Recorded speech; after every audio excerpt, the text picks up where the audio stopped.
자, 그럼 오늘 미국의 물가는 9.1이 나왔고요.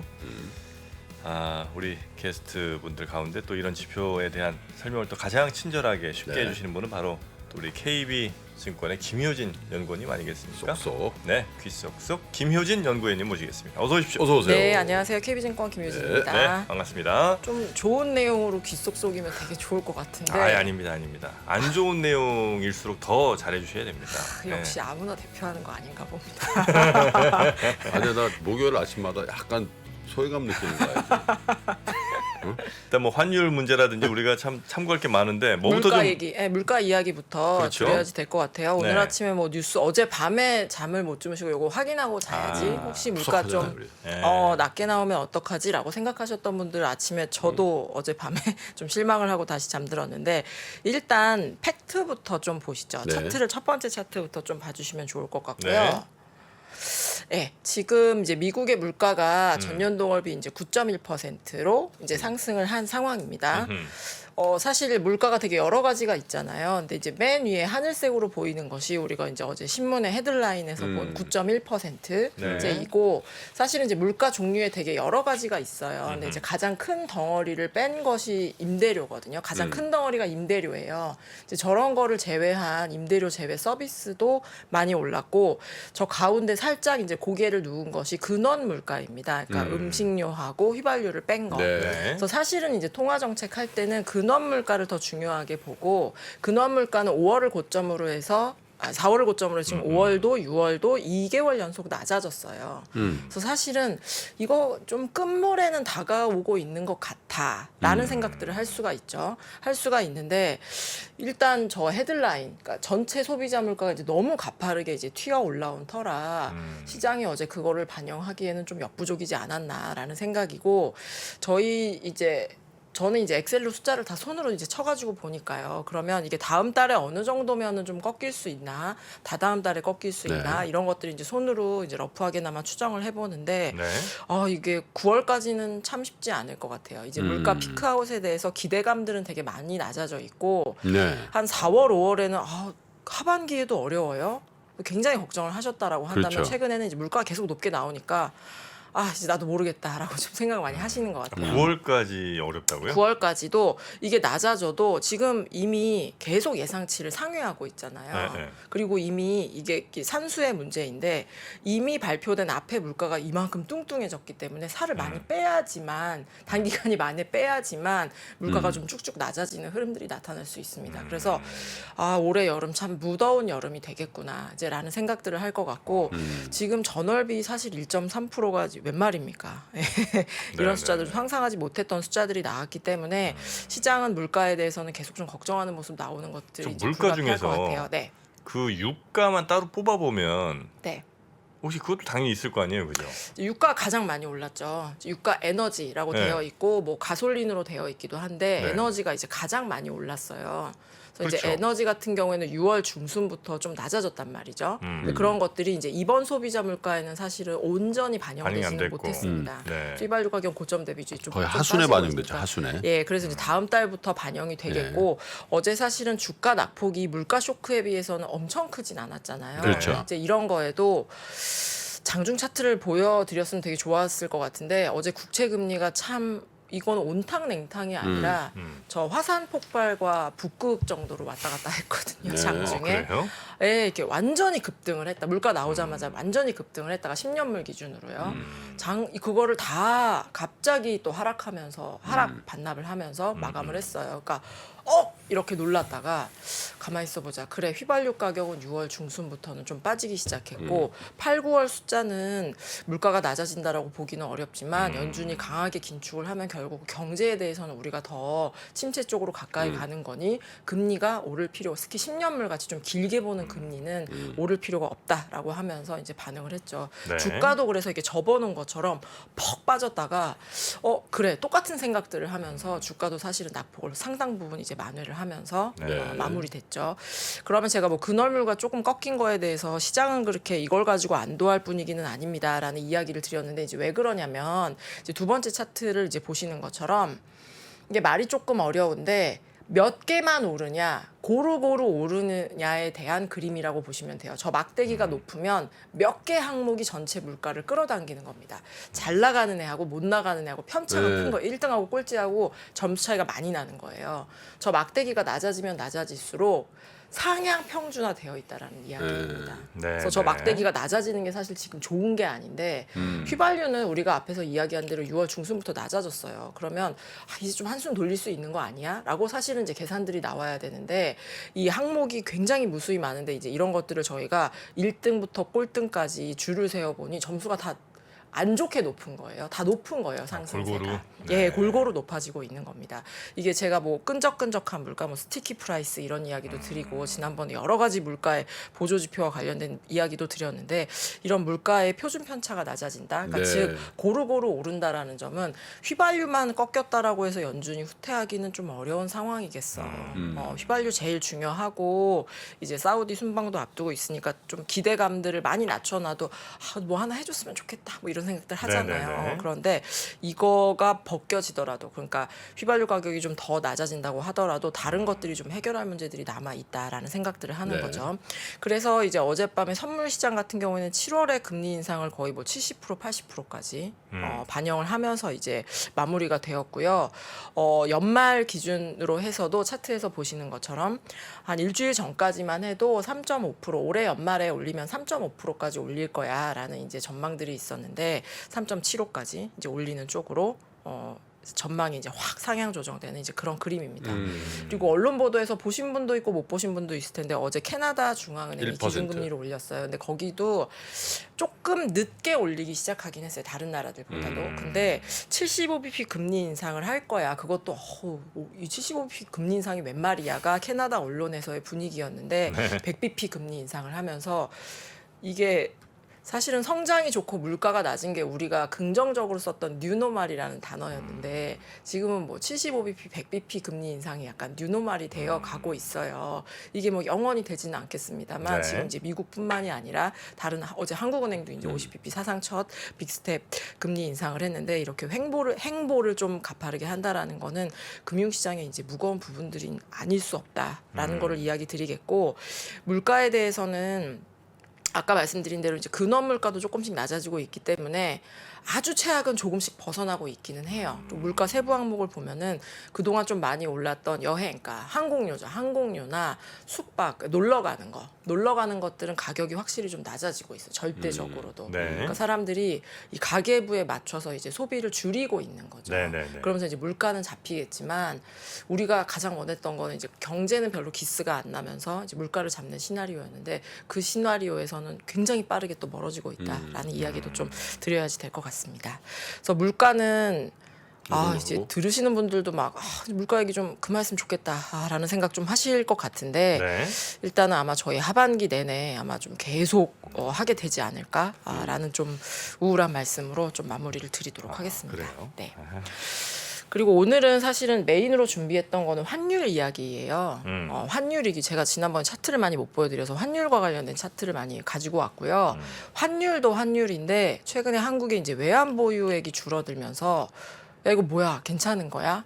라는 걱정들이 좀 많은 상황입니다. 그래서 사실 외환 보유액 차트는 한국은 뒤에서도 보여드리겠지만 그냥 조금씩 계속 늘었어요. 그래서 우리가 평소에 별로 볼 일이 없거든요. 근데 오늘 외환 보유액이 어떻게 생겼고 줄어들었다는데 굉장히 위험하게 봐야 되는 건가? 를 좀 말씀을 한번 드려볼게요.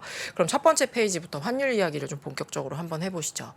일단은 환율이 1,300원 위에 이렇게 안착이라는 표현은 사실 안 어울리는 것 같은데 안착을 했습니다. 그래서 1,300원 위에서 계속 놀고 있는데 20년 만이에요. 1,300원으로 올라간 것은. 그러면 이제 항상 환율 우리는 이제 원달러를 가장 중요하게 보지만 비교를 하려면 한국만 이런 건가? 그렇죠. 다른 나라도 그런 건가? 이제 그런 거를 좀 봐야지 되거든요. 네. 저 막대기가 뭐냐면은 연초 이후에 환율 변동 폭이에요. 막대기가 위로 올라가 있으면 강세입니다. 달러 대비. 예, 달러 대비 강세이고 러시아 1등, 브라질 2등, 달러 3등. 예. 러시아 1등이야. 러시아 1등이에요. 전쟁하고 있는데. 예, 씁쓸하네요. 그리고 이제 아르헨티나 꼴등, 이제 일본이 뒤에서 2등, 이제 유럽 국가들이 있고 유로도 올해 초 이후에 11% 가까이 이제 이틀 전이죠. 장중에 페러티를 살짝 깨기도 했는데 우리보다 더 떨어진 거예요, 유로? 네, 유로가. 영국, 유로, 일본 다 달러 인덱스에 들어가 있는 통화잖아요. 예. 이제 일본 엔화 같은 경우에는 이제 반년 만에 15%나 더 약세로 저런 갔죠. 건 정말 충격적인데. 예. 그러니까 한국 같은 경우에는 다시 한번 제가 한국 말씀 못 드렸어요. 한국 같은 경우에는 중간에서 좀 오른쪽이라고 해야지 될까요? 중간 정도예요. 8.7%. 사실은 한 해 동안에 원달러 환율이 막 반기 6개월밖에 안 되는데 막 8, 9%막 움직이는 거는 흔한 사실은 일이 우리가 아니죠. 그럼요. 숫자만 보면은 굉장히 좀 후덜덜합니다. 그런데 일단 첫 번째 단계 다른 나라는 되게 평온한데 우리만 그런 거냐? 그렇진 않습니다. 게다가 저 달러 DXY는 12.7, 한국은 8.7이잖아요. 그럼 이제 엄격히 말하면은 원달러는 달러 대비 원화이기 때문에 접어놓은 것처럼 움직여야지 되는데 달러 강세 간 거에 비해서 원화 약세는 덜합니다. 이게 뭐 DXY가 달러 인덱스 얘기하는 예, 겁니다. 달러 인덱스입니다. 그래서 이거를 뭐 굉장히 선방했다라고 하기에는 1,300원이라서 좀 머쓱하긴 합니다만 달러가 일변했을 때 원달러는 막 2, 3 변하면서 굉장히 어지러웠던 거냐? 그렇지는 않다. 달러가 1이 변했을 때 원달러는 뭐 한 0.7 정도 변했다라는 근데 저 차트에 게 보면 네. 한국보다 더 환율이 저 차트 한번 보여주세요. 환율이 더 이제 자국 통화가 더 가치가 떨어진 나라들이 일본 있죠, 네. 스웨덴 있죠, 영국 있고 유로가 있잖아요. 네. 저게 다 달러 인덱스에 들어가 있는 나라고 저 왼쪽에 보면 스위스 프랑도 저 한국하고 네, 거의 그렇죠. 비슷한 레벨에 있거든요. 네네네. 그러니까 저런 거 다 합쳤을 때 달러 대비 맞습니다, 약세가 맞습니다. 달러 DXY 상승이거든요. 맞습니다. 예, 그러니까 사실은 우리가 1,300원 넘어가서 하지만 일본 사람들에 비하면 그리고 조금 특이하죠. 요거는 다시 한번 나중에 좀 길게 말씀드려야 될 것 같긴 한데 원래는 달러가 만약에 지금 되게 어수선하잖아요. 미국 네. 물가 9%가 사실 웬 말입니까? 그러면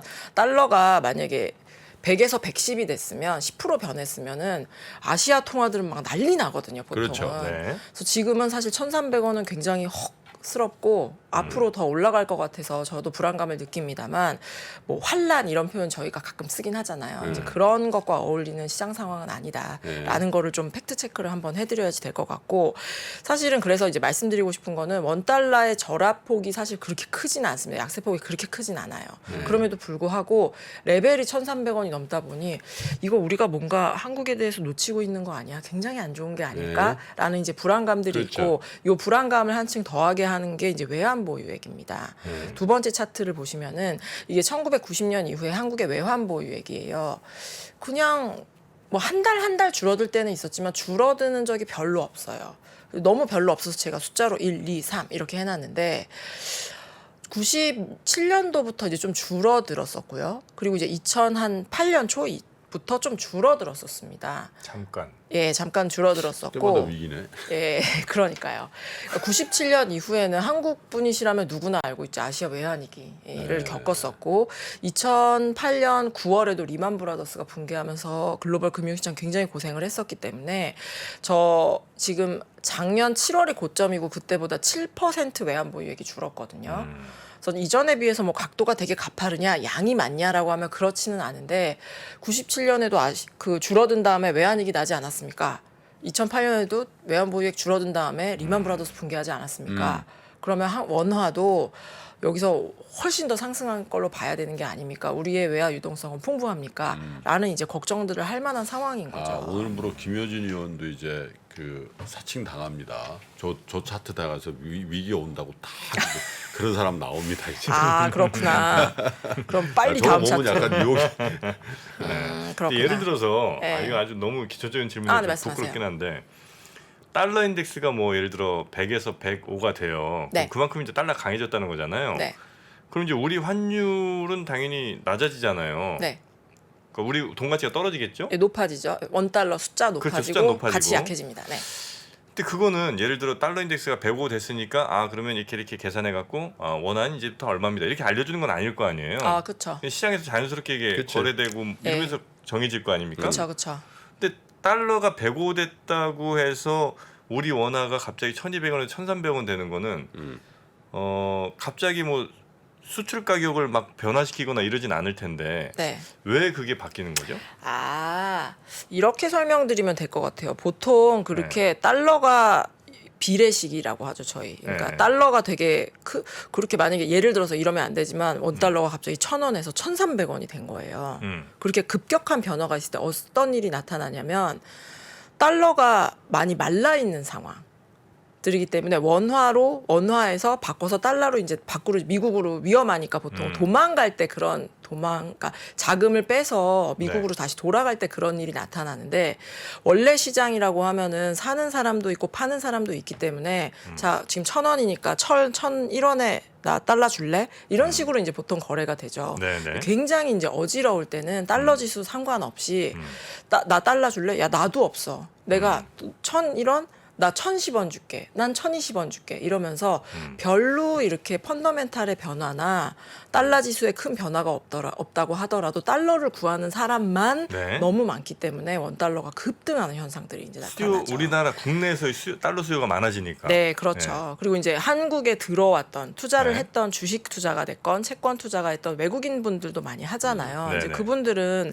아마 이거 그냥 이렇게 되게 직관적으로 말씀드린 본사에서 심상치가 않다. 일단 신흥시장국에 있는 돈은 돈 빼라. 본국으로 가져와라. 네. 근데 한국은 좀 괜찮은 것 같은데요. 일단은 이렇게 빼. 일단 뭐 이렇게 대화하진 않을 것 같습니다만 네. 일단 그러니까 가격에 상관없이 조금 막 이렇게 팔고 나가는 경우들이 있죠. 네. 그래서 사실은 뒤집어 보면은 뭐 아시아 외환위기도 그랬고 2008년에도 그렇고 2008년도에 원 달러가 700원 넘게 올랐어요.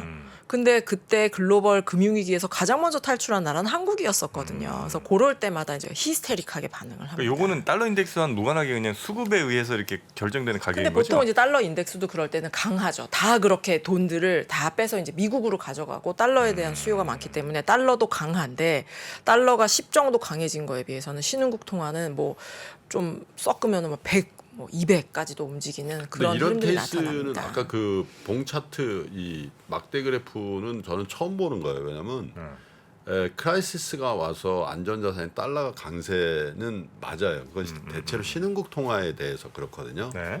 원화라든지 뭐 예를 들면 뭐 브라질 헤아라든지 그런 케이스들은 많은데 네.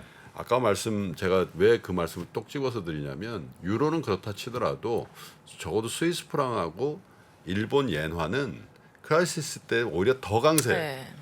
대부분은 더 안전한 통화라고 피난처가 됐는데 네. 지금은 정말 있을 수 없는 일이 벌어진 거라니까요.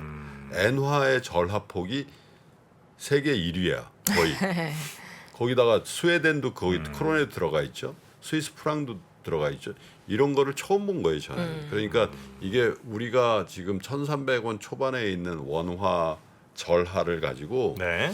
우리 경제가 망했다라고 얘기하기에는 저 환경이 너무 특이한 상황이거든요. 네, 지금 특이한 상황인 것 같고 네.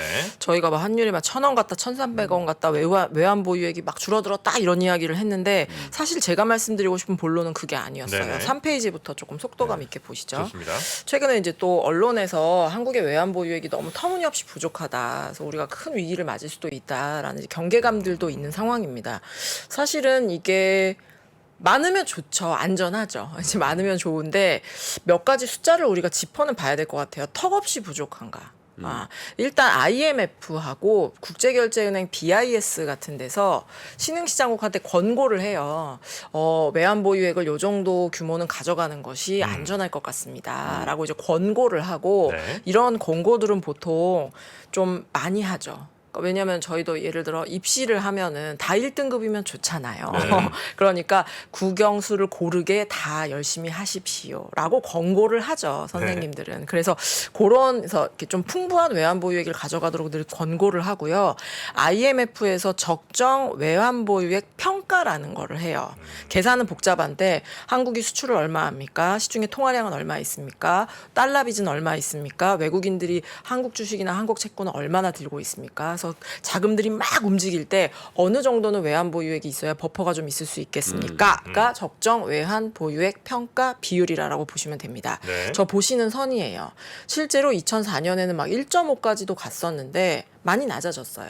이제 좀 쭉쭉쭉쭉 낮아지고 있는 게 사실은 되게 좋은 사인은 아니죠. 저게 꼭 1이 기준이 아니고요. IMF에서는 1에서 1.5면은 적정합니다. 요 정도는 외환 보유액을 가져가시는 게 좋겠습니다라는 권고의 레벨입니다.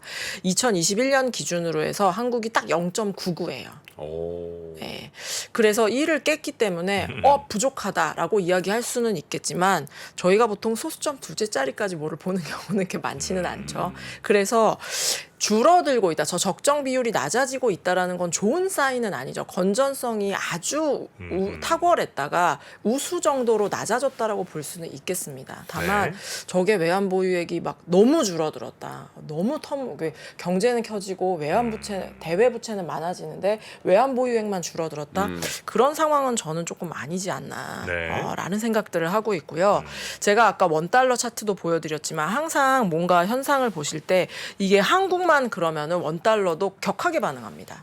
다른 다 괜찮은데 한국만 그러면 원달러가 됐건 한국 주식이 됐건 반응이 더 세야 되죠. 네. 그러면 앞에서 원달러도 다른 나라랑 비교해서 차트를 보셨듯이 외환 보유액도 한국만 줄었는지를 한번 볼까요? 지금 저 빨간색으로 되어 있는 게 한국의 연초 2019년 대비한 외환 보유액 증감률입니다.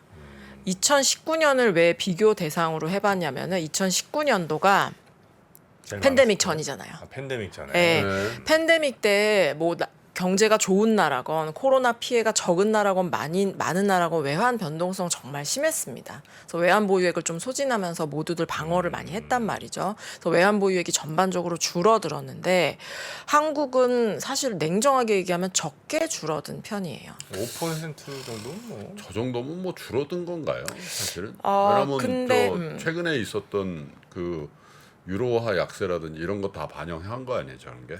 그렇죠. 근데 이제 한국은 외환 위기를 직접 인접국이 외환 위기를 겪어서 우리가 반면 교사로 삼자가 아니라 우리가 외환 직접 보유에 당사국. 직접 했던 국가이기 때문에 외환 보유에 굉장히 신경을 쓰기도 하고요. 민감하죠. 그리고 이제 제가 2008년에도 한국 경제 되게 좋았습니다만 환율 막 700원, 800원 올랐습니다. 뭐 이런 이야기를 드렸는데 외환 유출입이 좀 자유롭다 보니 외환 시장에서 갑자기 펀더멘탈하고 상관없이 돈이 막 썰물같이 빠졌다가 나중에 또 들어오기도 하고 그런 경우들이 사실은 있어요. 그래서 외환 보유액이 자체가 줄어들었다라는 거를 괜찮습니다라고 말하는 건 아닙니다. 근데 이렇게 비교해보고 저렇게 비교해보면 한국이 다른 나라에 비해서 굉장히 열의에 있느냐 그건 아니다라는 걸 계속해서 강조를 드리는 거고 그래서 다시 차트를 보시는 것처럼 한국은 이제 2019년 대비해서 외환 보유 5.6. 2019년에 5%, 5% 정도 줄어든 상황이고 굉장히 많은 수의 국가들이 한 5에서 10% 정도 줄어든 것 같아요. 네. 그리고 이제 뭐 호주나 뉴질랜드 같은 국가는 외환 보유액이 절반 정도로 이제 줄어들었죠.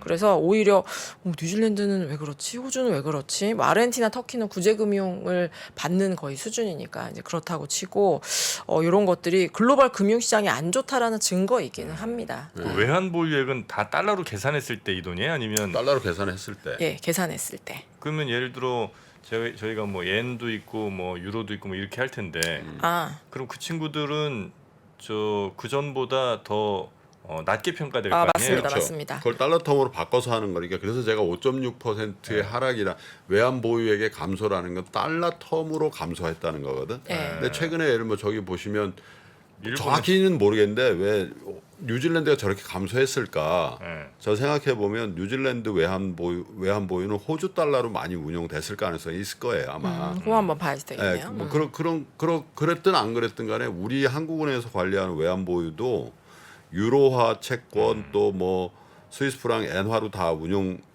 달러만큼은 아니지만 그걸 네. 이제 달러로 환산해 보니까 전체 볼륨이 줄어드는 효과가 있는 네네네. 거죠.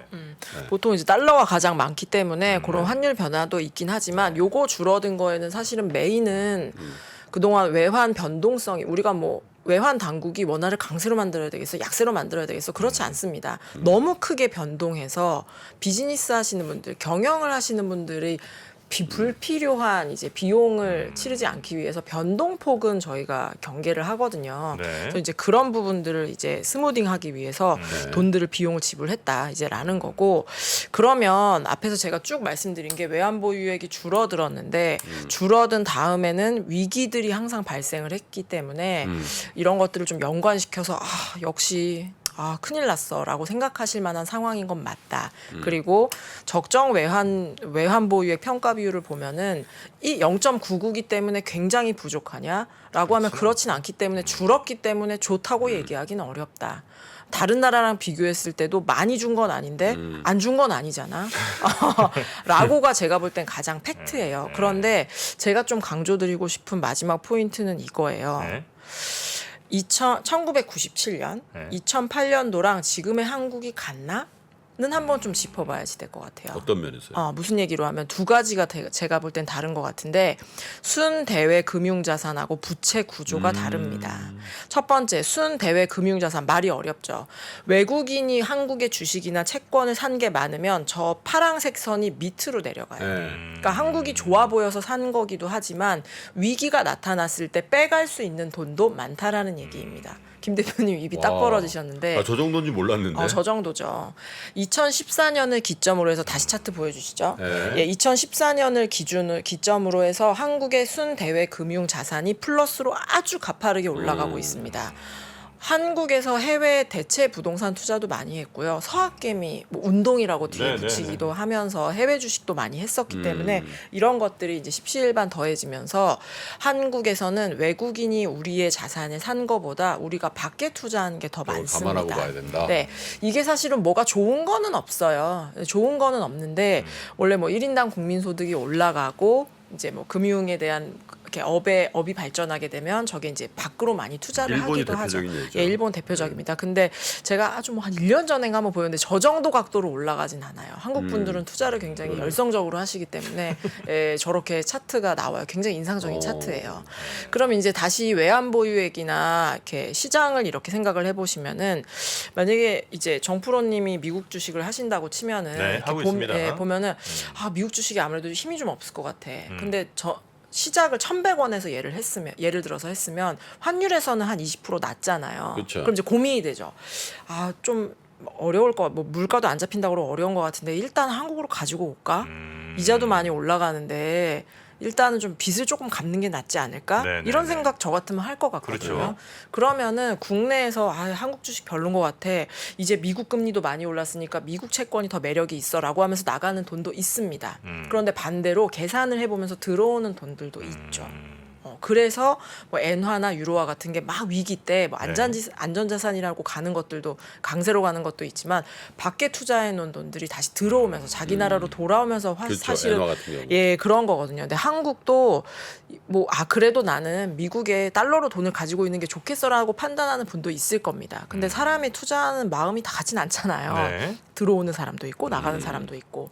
97년도 다시 한번 차트 보여주시죠.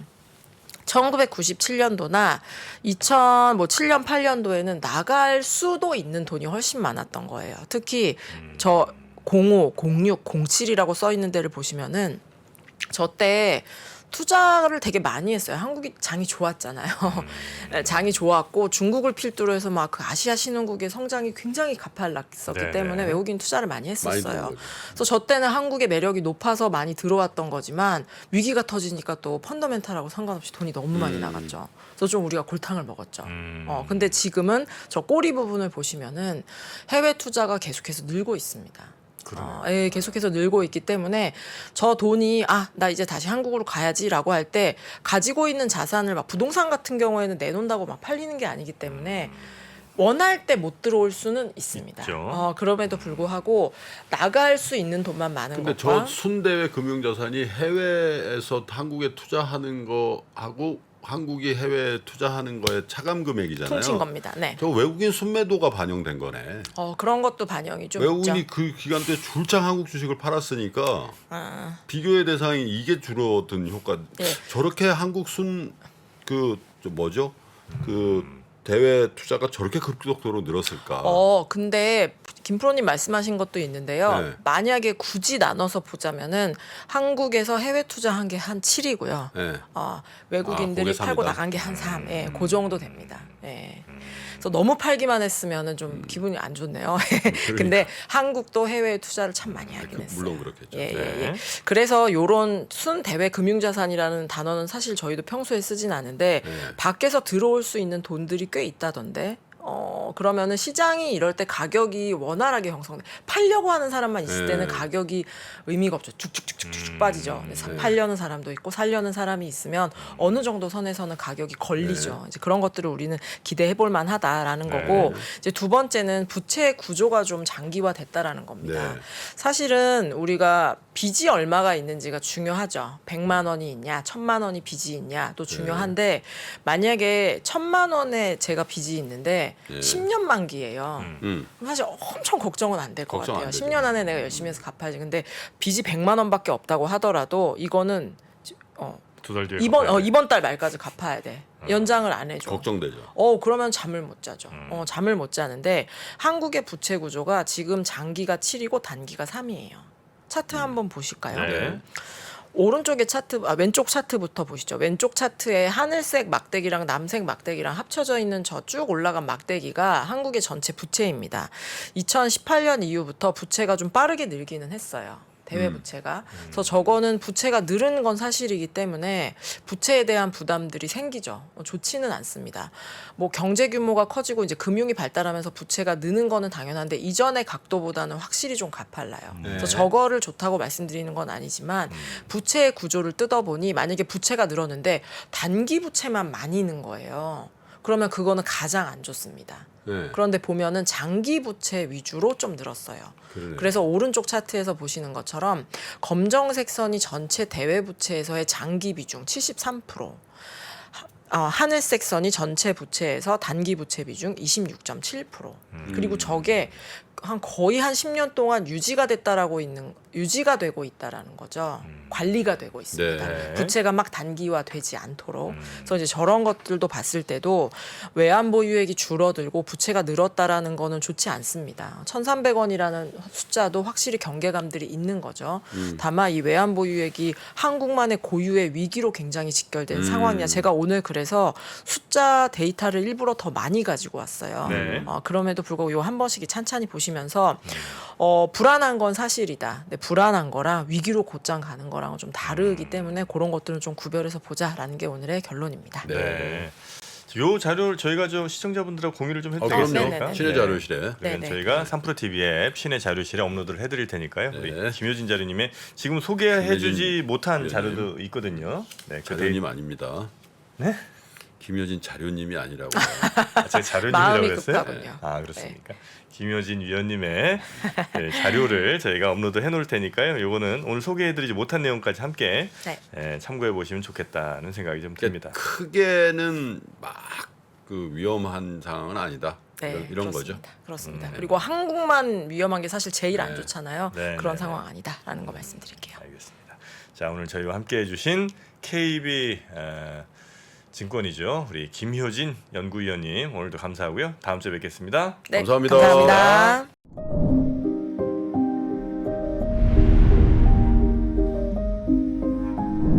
게임에서 살인은 가능한데 성폭행은 안 되는 이유는 무엇입니까? AI에 의해 활동하는 가상인간은 법인격을 가질 수 있을까? 내 아바타에 AI를 입힌다면 나 대신 무엇을 시키고 싶으신가요?